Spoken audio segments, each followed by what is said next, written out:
All right, it is time for another edition of the Raptors 2K podcast, brought to you by our friends at Uber Eats. This is episode number 10. We finally, Shane, entered into double digits. It seems like it took forever, but we're here. Feels good. How about you, my man? I know it hasn't been too long since we last talked, but what's going on?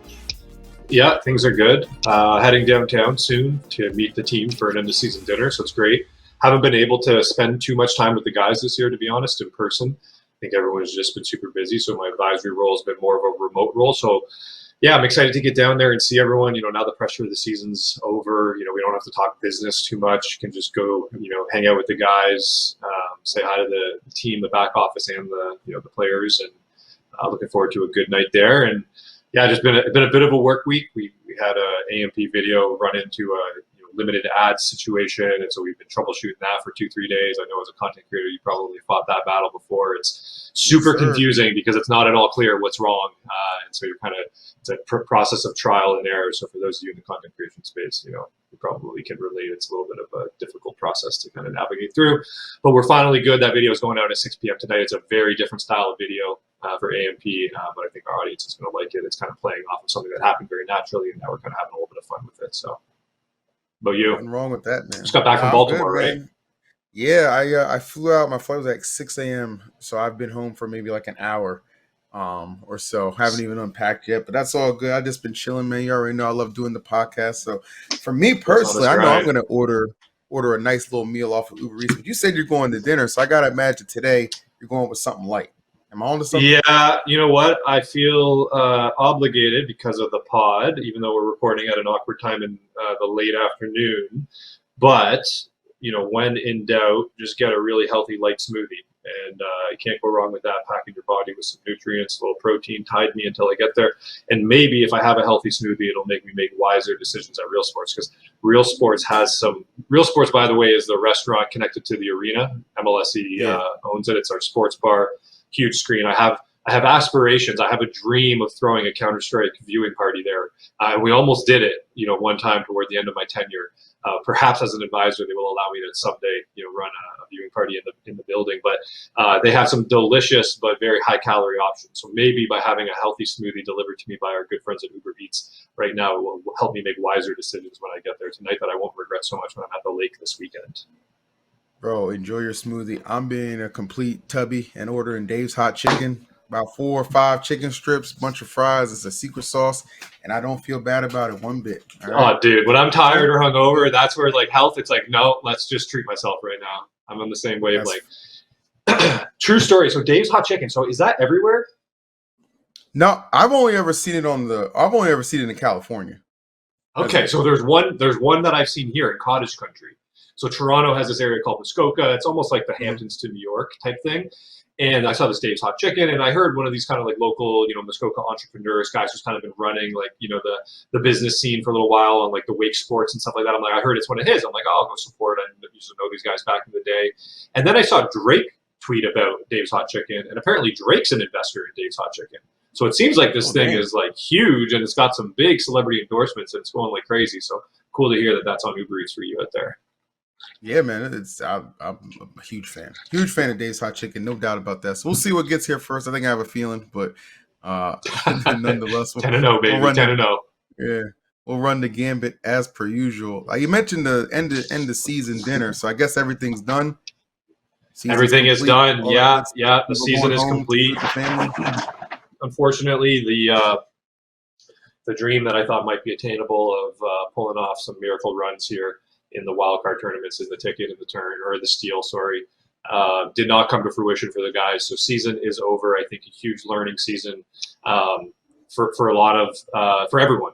Talent on the court, team behind the scenes. Been very locked in on kind of conversations there, and I also think that the team learned a lot this year. When your back is up against the wall, it's the motivation to kind of add to your preparation process is there, and I think that they developed a lot of good habits, a lot of good systems, hired some good people, etc., who I have no doubt will, pay off, in the long run and hopefully next year. Spade to spade, we're in a bit of a tough spot. I think everyone was so confident in this team. We traded up to get Saint. I don't think anyone regrets, that, because Saint's, a great player and has a bright future in the league. And, who knows what the team will do. But as someone who's on a bit at arm's length now, I hope he's part of the core going forward. But we had to trade up to get him, so we do not have a first-round pick. Obviously, again, expectation was let's trade up, let's build a powerhouse, and then that pick won't be worth that much anyway because it'll be a late first-rounder, and now it's going to be pretty high first-round pick, which we unfortunately do not have. So it's going to be a lot of work this offseason to try to figure out how to put the best team forward next year.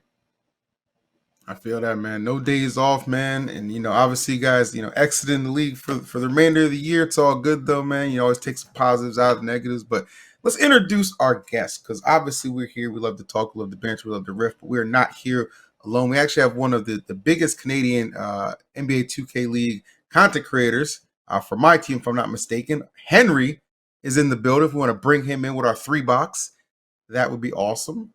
There he is. Yo, what's going on, Shane? What's going on, Phil? How you guys doing? Fantastic, Henry. Thank you for asking, my friend. How about yourself, great, man? Appreciate you taking the time to be here. I'm doing great, man. Weather's pretty good. Trying to enjoy as much of the summer as I can right before 2K23 drops, and I lock myself in my office for the first month of September. So, yeah, things are good. Right, big time of year for you guys. Yeah. Cool. Well, it's great to meet you, man. Yeah, I was nice gonna to meet you. It's sick. Like, all right. So you mentioned that the new 2K drop. Like, is there like a process to that? Like, you say you kind of spend like a month in your office and stuff like that. Like, do you have like a game plan of like videos that you want to take care of, or is it just spur of the moment type content? I mean, usually the plan for when my team first drops, or I guess really 2K in general, is a lot of people are looking for the tutorials, right? How am I going to do this? How am I going to get in the most competitive, ready way possible, or just in general to succeed in the mode, whether that be my team or Park or whatever. So usually I'm starting things off with the tutorials because entertaining videos usually carry more towards the end life of my team, which is what I'm doing right now, which I honestly enjoy the most. But as far as preparation, things I like to do is find different soundboards for my videos, find different instrumentals, just so it really feels like you're transitioning into a new year with your audience as well.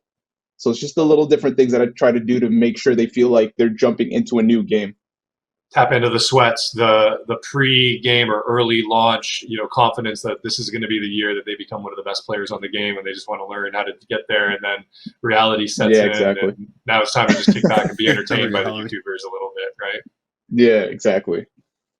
Cool. Well, it's great to meet you, man. I've been kind of paying attention from a little bit of a distance. Obviously, I've been involved in a lot of the marketing planning meetings, and your name's been coming up all season. And I know there's been a lot of kind of successful co-campaigns together. And you're kind of right at the spot, even a little bit ahead of where Agent Zero was when I first met him. When my first week on the job before season 1 of the 2K League, that was the first call I made. There were only a couple people I knew in Canada, even, let alone Toronto, who were doing things in the 2K space. And that's what kind of kickstarted Agent and I's relationship. And obviously now we've worked together very closely.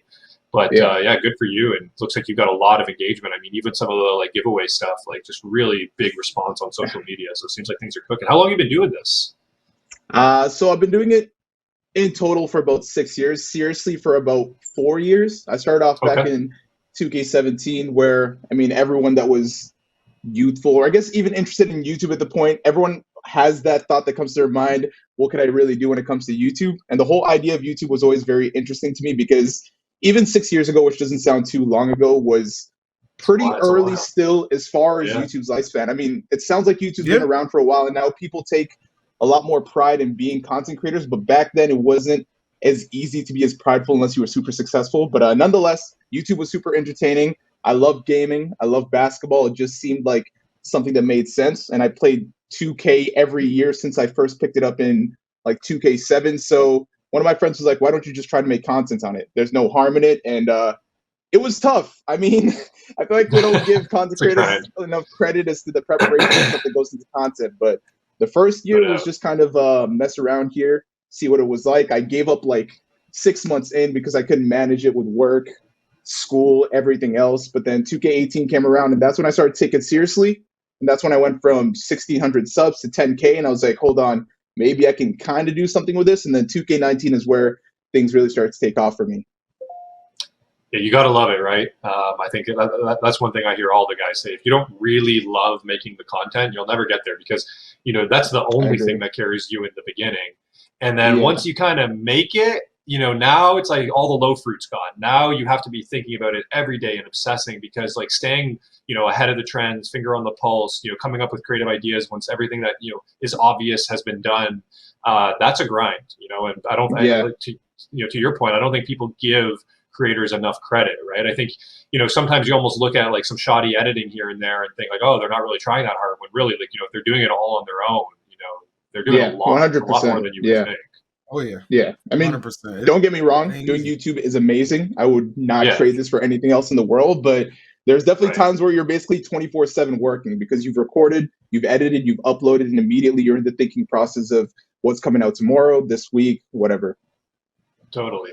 Hey, clocking in at an office every morning is a grind too, but this is not Yeah. necessarily that different, and it's all Yeah. the time. And the other thing is it's a bet on yourself, right? You can go a stable Yeah, for route and sure. know, hey, I have a 30-year career being an accountant, whereas this is a little bit more like you make it or you break it, right? And Yeah, it can be a very limited shelf life. yeah, exactly. So, but it requires consistency. It's awesome to see you gaining traction. I love seeing Canadians in our space. Obviously, it's huge. Do you do anything other than 2K? Is it all 2K stuff?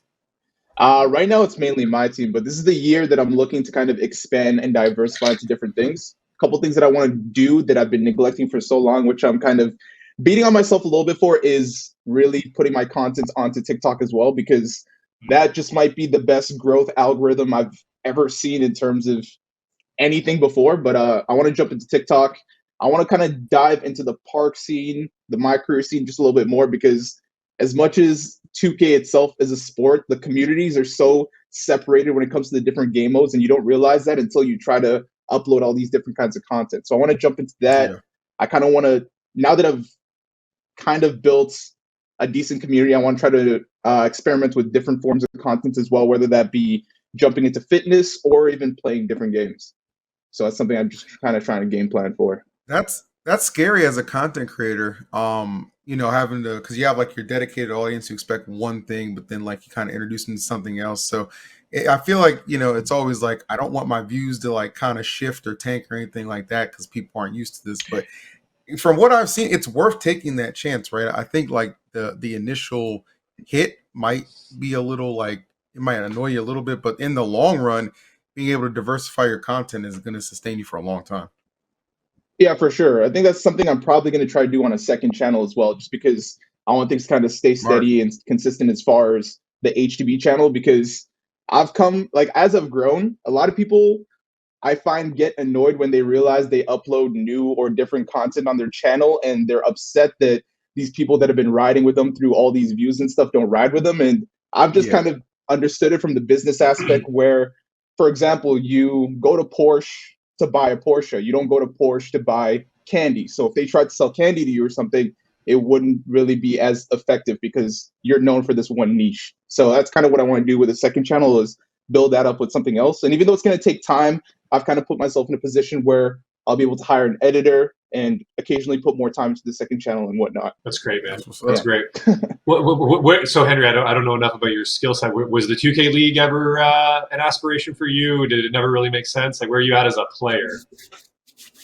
So when I first started growing in 2K, I had to be competitive because I found that that is kind of the easier barrier for entry when it comes to 2K, is you make your name known a little bit more for being a sweat, right? So that's kind of what I did with Right. my team. Park, I always messed around True. with friends, but I was just never enough of a dribble head or have the crack reaction time to be into the 2K League. I think it'd be something that'd be cool to try for in the future. And I try to pay attention to the 2K League, especially since the beginning. I heard about people being able to make money esports playing 2K. I mean, that was a very cool leap, but it's something I'm interested in for sure. And I'll kind of have to see how I go about it when I jump into the park scene this year. See if I can keep Cool, up with cool. some of these guys.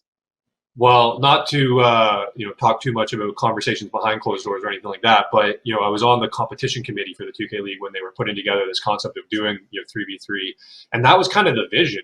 It's like, hey, let's create a Yeah. 3v3 portion of the league, or even like half of the season, and let's have it also Yeah. have some open qualifiers. So hopefully Yep. some of these park players who are elite, maybe doing well enough as content creators, they don't want to derail what they're doing and join a 2K League franchise where it's like, you're practicing Yeah. every day, you don't have as much time for your content, but we can still bring them in, have them compete, And also that helps make, what we're, the 2K League players be more exposed and relatable, right? It's like, we That's what play I on was such a actually going to different mention mode of the is game. It's like no one knows how good they really are, right? And if I all of a agree. sudden Yeah. the 2K League players are beating, your favorite park player, that's a great thing. And if they're not beating the favorite park player, then at least that there's this like back and forth, and then hopefully those park players will help the 2K League players, rise. Because if there's one thing I know about, all the players in the game, it's like they're really adaptable, right? Like the league, Yeah. I think more than anything requires adaptability, because we never know what we're getting. Yeah. And so I really do Yeah. think that like it skews right now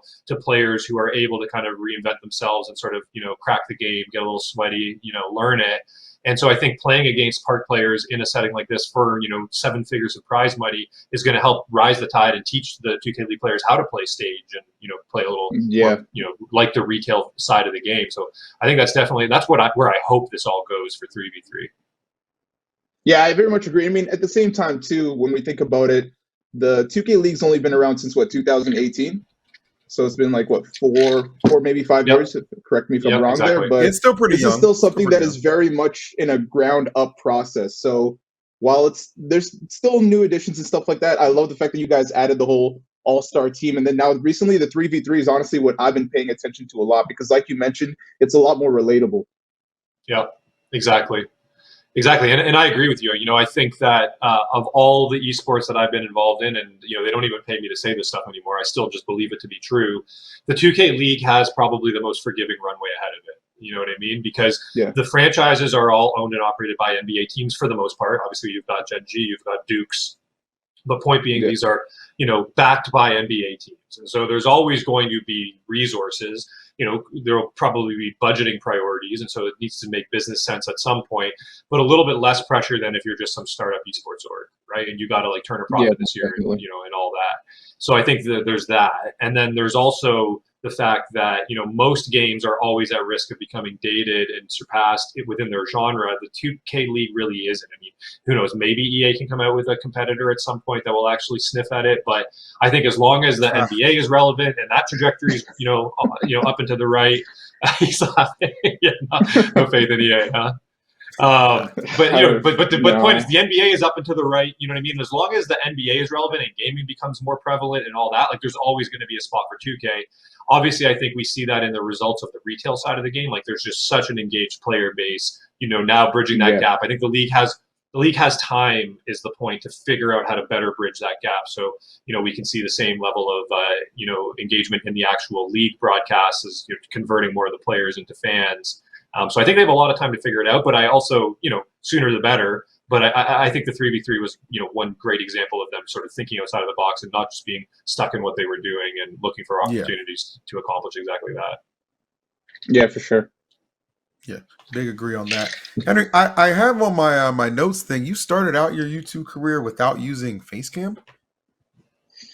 Yeah, I mean, to be fair, I just kind of didn't have the utilities to start things off, and I still believe that you was people broke. can I grow get without a that. face cam. Yeah, you know what? That's an easy way to put it, because here's the thing. Yeah. I didn't really start doing YouTube until I got my first legitimate laptop, and that was when I turned 18 for my parents, and they got me a MacBook, because before I had the notebooks, but those really aren't doing anything more than taking notes and hopping on Microsoft Word and stuff like that. So when I finally got a MacBook, I was like, you know what?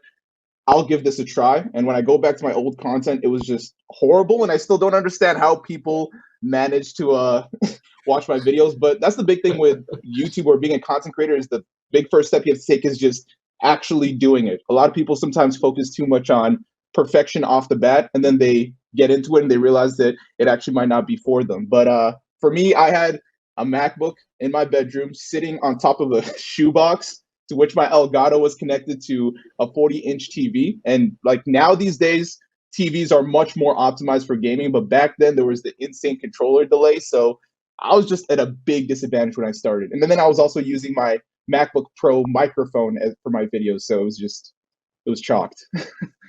You know what, though, man? Like that's the best way to start. It's the best way to start, honestly. Yeah. And then regarding the no face cam in general, again, I wasn't in the place where the setup looked good, so I just kind of kept going with things. Then I realized that I got more comfortable. And the thing about the face cam wasn't even necessarily that I was worried about how I looked or my presentation or anything like that. It was just more that the difference between making content with no face cam versus a face cam is actually a lot more different than I realized, because you want to be more engaged with the lens and different things like that. So that's something I tried once, didn't get too comfortable with, kept going with a no face cam because I thought I could do fine. Some people said I wouldn't succeed without it, so I gave him the big old suck it once I got to 100K without using a face cam. But at some point, I got to Wow, you realize got that I there. have to Wow, that's adapt. great. Yeah, actually, I think I got to almost 200K without a face cam. But anyways, Awesome. I That's realized great. that I got to adapt as a creator at some point. So the face cam was something that was almost kind of necessary for me to evolve as far as my content goes.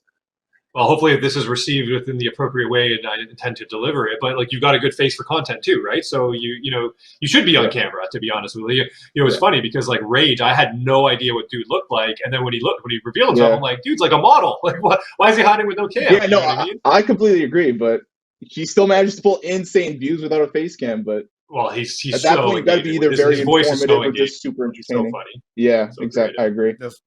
That's what it is, man. I want everybody watching to engage too, man. Because as per usual, we got a little promo for Uber Eats gift card giveaway. The Ooh. first 3 people who DM the Raptors GC Twitter account with the phrase Uber Eats HTB, you'll receive a $25 Uber Eats gift card. Take advantage of that There you because go. it's Henry's literally free already on food. top of it. Yeah, what are you waiting for? You know? Henry beat you to it, folks, because it hasn't even been uploaded yet. No, but man, Henry, I just want to piggyback on what you said. I think there's great advice there. I think probably, if this audience for this, episode, if the clips that we put on social are going to skew anywhere, it's probably the people who are interested in content creation and, truly just get started. And that's what I mean by you got to love actually creating the content, right? I can say that in my career, I fell in love with this idea of like starting companies or working on early stage startups. You know what I mean? I just kind of loved that whole thing. It was going on in Silicon Valley. I was consuming all of the content, reading all the methodology, etc. And I just took this like leap of faith and jumped into doing my first startup without knowing I didn't know things. You know what I mean? Just being like, I don't know what I don't know. But the only way I'm going to figure it out, the fastest way I'm going to figure it out is just by jumping in head first and learning it through the process and do it now. Like at that point, it was a little, I think you should start in content creation much earlier than this, but I was around like 26, 27. And I was like, if I don't do this now, I'm going to settle into stability. And in my 30s, I'm never going to do this at that point. You know what I mean? Yeah. And I did. And it blew up in my face. And, it cost, I was living off of my savings while doing a startup, and, that all evaporated. And I kind of, again, went into it eyes wide open, knowing that was going to happen. But man, did I come out of the other side like so much more ready for what I really want to do with my career, right? Which was be able to actually start companies where people would trust me with like bigger projects, bigger, budgets, more income revenue to manage, all that kind of stuff. And, also develop the know-how to deal with the stress, right? You go through a really stressful situation like a startup failing and all your savings going with it, and you learn how to cope, you learn how to deal with it. And I think the same thing is true with content, right? You learn how to deal with the criticism too. It starts off on a small scale, like one person saying something nasty about me before used to be really tough. Now it's just like, I just assume, and not even me in particular, I'm not in the limelight, but just AMP in general, you see like the trolls and stuff like that. And like, we were on a hiatus for content when the house, got evicted, and it's like, it's like, it's a marathon, not a sprint. So it's like, you're going to win in the end. Just stay focused on the long-term goals. You know what I mean? Yeah, 1000%. Definitely don't get too high on the highs, but don't get too on the lows. Because I remember the first time, like when things were really starting to gradually grow in 2K19, and the no money spent was taking off and stuff like that. And I was like, yo, this is nuts. I'm pretty much set at this pace. But then that first dip where 2K, the hype kind of dies down and your views go down, I go into this crazy panic attack, like what's going to happen with my channel and stuff like that. Oh no, it's done. My dream's over. Yeah, it's just trying to stay calm through a lot of those things. And again, like you mentioned, the trolls can definitely be tough on you mentally, but it's just something you kind of got to adapt to, especially when it comes to the internet. And that's really only where the internet is going to keep going. Trolls are only ever evolving. So, well, man, and a friend of mine once said to me, we all suffer from main character syndrome.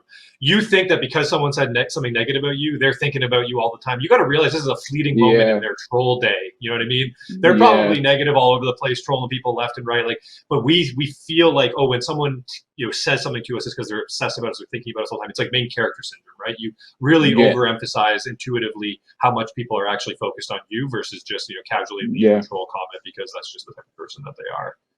That's cool. Yeah. So explain the no money spent my team stuff. Walk us through that story. How did that all happen, and talk about like the success of it and what it actually is for anyone listening. So back to the good old broke days. Usually when it comes to these ultimate team modes, usually they're heavily influenced by pack openings and being able to succeed by pulling all the best players. And while recently, my team has done a much better job of being catered to people that don't need to spend money in the game. Back in the day, it was heavily pay to win.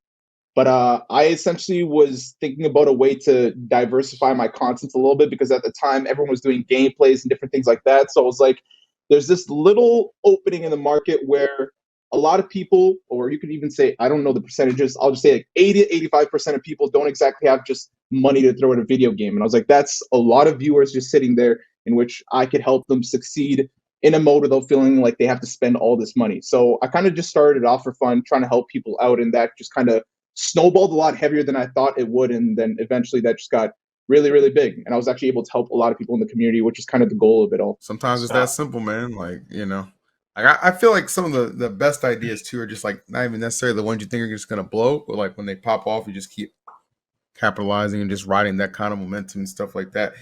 For you, outside of like gaming, like do you have like a favorite? What's your favorite team player? Basketball related? My favorite, I was a player fan before I was a team fan when it came to the NBA. And my favorite player is LeBron, Raymond James, greatest player of all time. But anyways,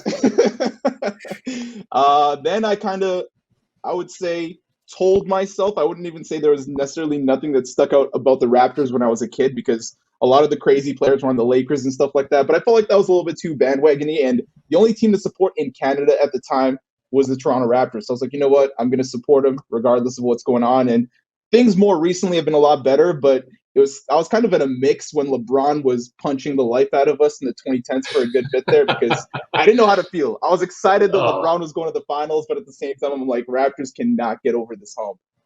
Not at all, yeah.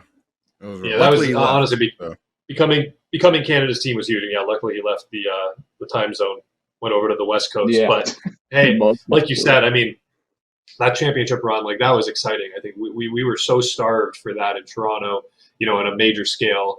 And it just all happened right at the right time, like it kind of for me, remembering it kind of started with the Blue Jays kind of postseason runs when Drake just started popping off. Like Drake really came out of just being like R&B Drake, and all of a sudden like became more rapper Drake, and like really the world started really tuning into him, and it felt like, okay, Toronto's cool. And then he dropped that big Ring song right around the Blue Jays when Bautista hit that walk-off homer in like the second round of the postseason or whatever. And then from there it kind of channeled into him becoming the ambassador for the Raptors, and the Raptors were really relevant. Kawhi comes, and all of a sudden we win a championship. It was like, I think that was kind of peak Toronto, at least for my lifetime. And there was a time I grew up as a kid, and it was like, it was not that cool to be from Toronto. You know what I mean? I remember you'd see some hard kid pretending to be gangster, and you're like, yo, you're from Toronto, relax. No one here is hard. Like, go to New York.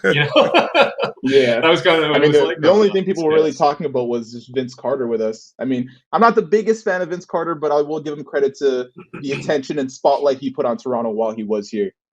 That was great for launching the brand, for sure. And it's funny how like kind of corny everyone thought the like Purple Dino stuff was back in the day, and like how timeless that stuff is now. You know what I mean? Like I feel like that and like the Miami Vice is like the two peak like alternate team things. Like I even my the A&P guys, I go down there, they're wearing Raptors purple stuff just because they like the style of it. And when it was panned across the board when it first came out in Toronto, you know what I mean? It's almost ahead of its time in a sense, even though it's retro. It's crisp. Are they bringing them back this year for their city editions? I could be wrong, but I thought you might have a better idea than I do. I'm too far removed now for being able to have any of that scoop. But I mean, it just makes sense. They kind of always do sort of repackage it up in certain ways, right? Yeah. Henry, we need to give you a chance to clear the air. I'm looking at a photo here where apparently you got roasted by your community because you're like leaning back. Okay, talk to it. So you're standing next to Saint. I don't know your height. I mean, you don't look, particularly short. You're still taller than Kenny and type beside you. But I guess there's some sort of a story. So fill us in and clear the air. Okay, so for a lot of people that don't know, there's somebody who plays for the Raptors Uprising team, and his name is Saint. But to be specific, his name is Big Saint. And for a reason, this man is standing at like 6'4". And I just chose to stand beside the wrong person in a picture. And since then, the whole kind of meme of HT below 5'7" started for a good while. There were short memes everywhere. But to clarify, I'm a good 5'10", 5'9.5" on a bad day. But okay. Yeah, no. Okay. It was just something kind of fun that the community was poking at.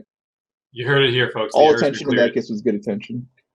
Exactly. I was literally going to say that. You know, there's like that old adage, like all press is good press, and I think that kind of changed when the world changed as far as how bad press can be. In terms of actually like impacting career. However, I would say Yeah. on social media, it's like all engagement is good engagement. Again, unless you're getting canceled. But if they're Yeah, for memeing you, if sure. they're It's making kind of fun of you, like I think of some of those moments with like the A&P guys, right? Like I know, like one of the big things for Asian was when the bed broke and the bed was compromised. Like that was one of the first memes I remember just seeing like everywhere. yeah, When yeah. Asian was popping off. I got to experience that Los Polos height experience for a good while, but yeah. That guy's a nut.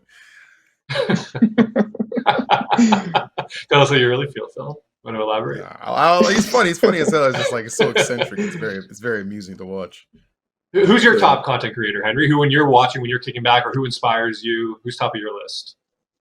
Oh man, see that's tough because when I first started, or prior to YouTube, I watched a lot of 2K content. But after I guess really got into 2K, it was very hard to play 2K, edit 2K, upload 2K, and then say that I want to It becomes watch work. 2K on YouTube. So Yeah. for me, I watch a lot of different creators. I mean, even though KSI doesn't upload very much, I still like to watch him.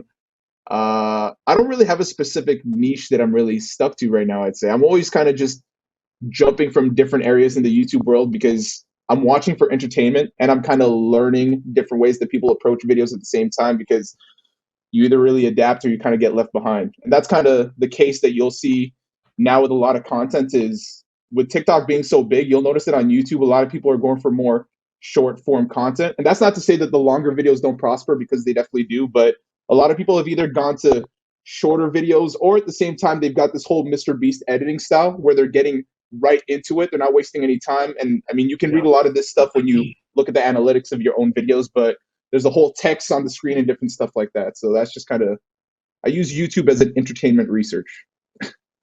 Man, analytics, sometimes on a lot of platforms, on most platforms, I've always just felt like, the best way to kind of know what's working and what's not working is to just have your fingers on it, to feel it. Like Twitter, I can just kind of feel it. You know what I mean? YouTube has, and I never was into YouTube before the job I do now. And now that I look at and I monitor like minute by minute every upload that AMP does, like YouTube's analytics are the most useful I've ever seen anywhere in any software and anything I've ever done. Crazy. Yeah. Like so helpful, no, I completely so agree. informative.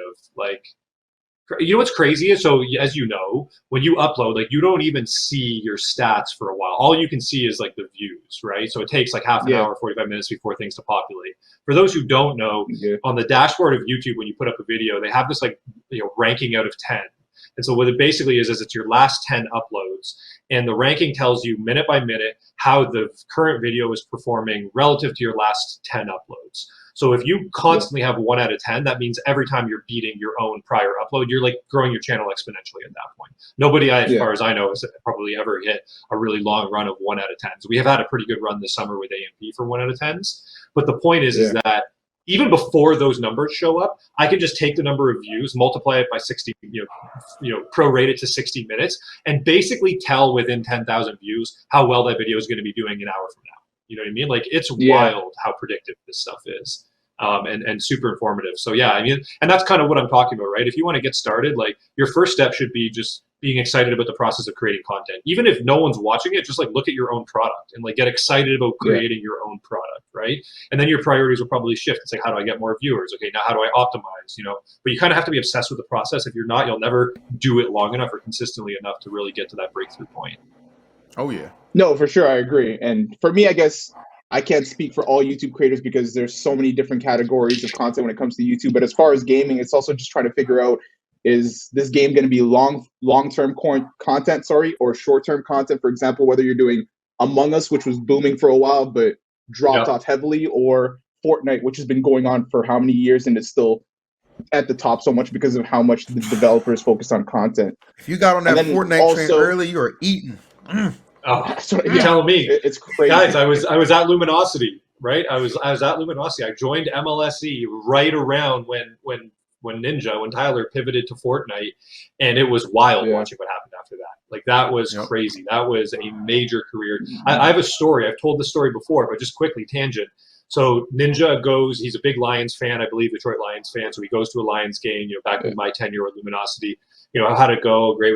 We hear a story basically that he went in there and wasn't sure what the kind of a reception he was going to get. The guys asked him, how much money are you making, this year gaming. He tells them, they're like, man, that's amazing. And it was, it was good. It was hundreds of thousands. It wasn't quite $1 million, but up there, good, great income.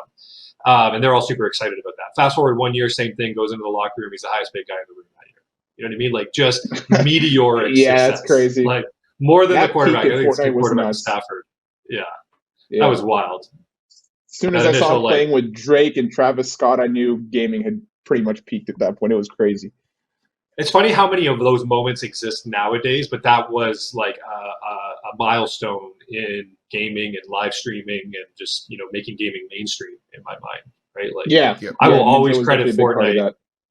Yeah, I will always credit Fortnite for being the game that kind of bridged mainstream with like the competitive mode of the game. And I think that's one of the problems is like game developers up until that point always really assumed that mainstream games needed to have like casual modes. And that's one of the things with 2K I really wish it pushed you more into the like my player stuff and didn't really give so many people just the quick load up now, play now option. You know what I mean? Because I think ultimately everyone craves depth of competition. I think some people will just mindlessly, play the game and play now because it's like, they learn it and it's familiar and they love basketball and they just want to go kill some time. Yeah. But I think across the board, I don't think you can find too many people who wouldn't get more into a deeper version of the game with deeper, skill sets and, strategy and, just higher level of competition. I think, I think everyone, we've proven that Definitely. it's not the niche of gamers who want that. You know what I mean? I think it's the majority. Yeah, most definitely. I agree. Gaming is getting a little bit tough. It is getting a little bit harder to kind of casually game because, especially with skill-based matchmaking, I can't just load something up and kind of kick my feet up anymore. It's just these 13-year-olds on G Fuel, man. I can't stop them. I know, and well, that's where Warzone scratches an itch for me. Like for me to play Counter-Strike, I gotta be like relatively sharp at the game, right? Warzone's kind of like that more casual game I can just sort of drop into. But then same thing, like you get pretty frustrated because it's like you get down to the late game and now you're playing against the sweats because there is no skill-based matchmaking, right? I'd almost rather be at a lower rank in Warzone and be able to actually win some games than what I'm dealing with right now. Yeah, it's definitely that middle ground you got to find. But at the same time, you could always just kind of have a ranked mode in a game, which I'm surprised a lot of games haven't integrated. Yeah, totally. I mean, it's just one of those things where like you have to appeal to both audiences. But I mean, damn, this has been incredibly informative. It's nice to have a guest who's the mic and the cam just works. You know what I mean? Like it just works. They might edit that out in post. It's not really shots, but it's just funny to me. Just funny how well Henry came in prepared. I think you're giving a little too much credit for the cam. I'm seeing some latency. I don't know if that's on us or that's on him. I think he flagged. Yeah, that's the internet. His is fine. Cam's a little grainy. Yeah. Oh, it's good brother. Anyway. You're good. So Henry, so you're Canadian, but you're from Winnipeg, which also again makes sense. Maybe a little bit of later adopter of the Raptors, right? Because I know you leave Ontario, and most people look at Toronto as there's a little bit of I know you go over to Vancouver, and there's certainly a sentiment about Toronto. So I don't know how early that starts as you head west, but I can see why people would be a little bit more hesitant. I feel like the Raptors and the Blue Jays, though, have done a pretty good job of becoming kind of Canada's teams in a sense. Most definitely. But I heard you came to Toronto. It was for the first time when you came to Toronto to shoot some content with the Raptors a few weeks ago. So I'd actually been to Toronto before, and that was just kind of visiting family, but that was more brief. But in this case, I actually did get the chance to explore Toronto a little bit, and it's a busy city, and I love that about it. So I think my conclusion from visiting Toronto is it's a very great city to visit, but it's not somewhere I'd live, if that makes sense. Like it's somewhere I can go there, spend a couple of weeks, and then come home. But I find that I like my own city just because it's a little bit smaller, it's a little bit more low key, and everything is just convenient and easy. Whereas with Toronto, Toronto basically feels like the Canadian version of New York, if that's a good way to put it. Maybe a bit cleaner. Yes, I've heard that described many times. It's accurate. Yeah, cleaner, but also, and New York has this too, where there's like this huge day population that migrates in and then leaves. But Toronto, like if you go to the financial district, like everything north of our arena is a ghost town after 5-6 p.m. It's like there's no one living. Yeah, you know what I mean. It's all people who go to work. It was super eerie to be in that part of the city during the pandemic because it was just like the largest, most expensive buildings, in our city, and just like empty for blocks and blocks and blocks because there's just no integration of where people live. The communities where people live, which are still very much part of the city, are all kind of like often isolated. Well, the guys live in Liberty Village. I don't know. I'm just throwing ideas out there. Maybe we get you to come because they're moving out of their apartments. They got nice condos in Liberty Village. If you want to come for a stint in the off season, maybe come stay in Toronto Hey, for man, a few weeks, stay in one of the condos. I'll definitely have to. The heck? But, Johnny's behind the scenes going, one thing Shane's I creating did- new work for us.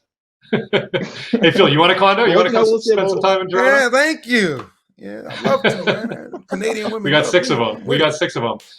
Hey, everyone behind the scenes, listen up. We're leasing for free our off-season condos to bring content creators. Leasing for free. Quite the upsell there. But I know Toronto's definitely a great place to visit. I think it'll the pay biggest itself part back about in it for impressions me and views, was though. the networking. Sorry? I was just going to say, the lease will be paid through impressions and views. I can offer Look that. something up. No Yeah, doubt. So definitely. networking, who'd you get to network with when you're here? Well, it was just more getting to me. It was just weird, especially I guess because I came in during the Caribana weekend. That I was like in an Uber and suddenly DJ Khaled's walking down. There was just a lot of celebrities, and in general, it just feels like Toronto has more connects because there's just a much bigger marketing city than little Winnipeg over there. So I think in terms of my career as a content creator, it would benefit me to be in somewhere like a Toronto or New York or an LA, just so I can get connected and be more integrated with a lot of bigger content creators that are usually in these big cities. Totally. Well, I don't know if you know Chew Boy from the FIFA scene, but he moved to Toronto years back when I was working at MLSC, and we've been working with him a little bit here and there on some of our FIFA programming. And I know, he moved from Vancouver to Toronto into Liberty Village, kind of, it seemed like for the same sort of reasons. I don't want to speak for him, but just, from keeping up with him a little bit, following him on social, seems like he really enjoys living here. Yeah. Yeah, definitely. Well, I think there's no shortage of opportunities that, you can get through Raptors Uprising. Again, I love seeing Canadian 2K creators and, getting married to the Raptors.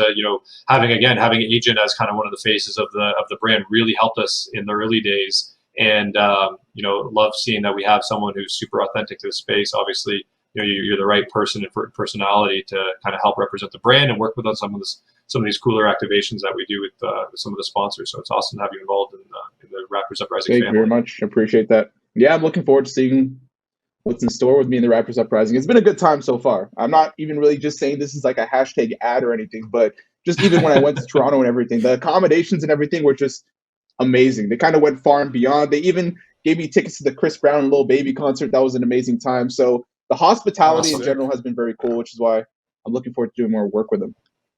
I love to hear it. They always do a great job. Love to hear that they're keeping that standard up. And I don't know if you heard that, folks, but Phil, you know what that means. Shocker. My food has arrived before Phil's. My Uber Eats. Do you guys usually have a cost? 10-0. Somehow 10-0. I always get my deliveries before Phil does, and that marks the end of the podcast. One of these days, Phil, they're going to get you. I have faith. Yeah, maybe episode 11. We'll see what happens. But maybe episode 11. Maybe you'll have to move. Maybe when you come to Toronto and you do the Toronto edition where you're broadcasting from one of the Raptors Uprising condos. I'd like to think so. I mean, dang, at some point. Then you'll be in the heart of the city. Then they'll get to you first. That's what I'm talking about, man. But now this was an amazing episode. I mean, seriously, Henry, you're so well spoken, man. And thank you for sharing a lot of your experiences and just your knowledge in general, like, regarding just, YouTube and analytics, your experiences. I mean, that's just crazy to us. It's been an amazing episode number 10 of the Raptors 2K podcast. Our friends at Uber Eats allowing us to put this on, So like any parting words before you get out of here? I just want to quickly say thank you very much for you guys hosting me. This was a good time. This is my first podcast ever, so I was a little bit nervous, but no, you guys made it very smooth, easy, and it was a good time. So thank you for that. I'm glad to hear it, man. Thanks for telling your stories, and all you aspiring content creators out there. Hopefully you learn a thing or two and just, grind it out. Keep at it. You never know if you're going to be the next one to blow up. 100%, man. The vibes, man. Like, comment, and subscribe. We got more content on the way. Thanks for watching.